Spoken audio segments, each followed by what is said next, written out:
دیکھیے جب اللہ روٹھتا ہے، ناراض ہوتا ہے تو رزق بند نہیں کرتا، اللہ ناراض ہوتا ہے تو آکسیجن بند نہیں کرتا۔ سورج کو حکم نہیں ہوتا کہ فلاں میرا نافرمان ہے، تیری کرنیں اس کے آنگن میں نہیں جانی چاہیے۔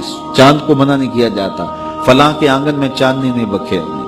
آکسیجن روک دی نہیں جاتی، کھانے روک نہیں دیے جاتے۔ جب اللہ کسی سے ناراض ہو جاتا ہے ہدایت روک دیتا ہے، اللہ کسی سے ناراض ہوتا ہے تو من اجڑ جاتا ہے، اللہ جب کسی سے ناراض ہوتا ہے تو سجدوں کی توفیق نہیں ملتی، اللہ جب کسی سے ناراض ہوتا ہے تو خشیت الہی کے جذبے چھین لیے جاتے ہیں، تو وہ یہ دولتیں لے لیتا ہے۔ بندہ سمجھتا ہے میں نماز پڑھنے نہیں جاتا، اور تو کون ہے نہ جانے والا، وہ بلاتا ہی نہیں ہے، تجھے توفیق سجدہ ہی نہیں دیتا ہے، تو کون ہے؟ تو بھاگتا ہوا جائے۔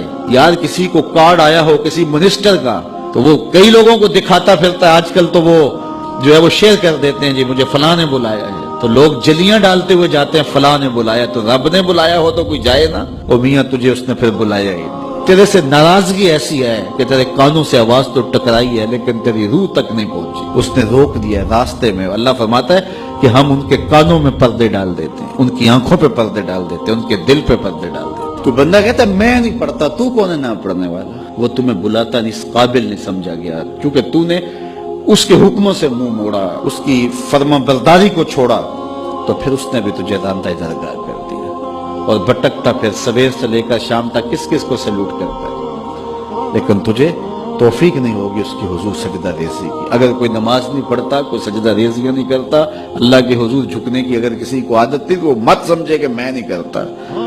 اللہ اکبر، اس سے چھین لی جاتی ہے توفیق، چھین لی جاتی ہے توفیق۔ تو اللہ سے توفیق مانگو کہ اللہ ہم سے کبھی بھی اپنی توفیق نہ چھینے۔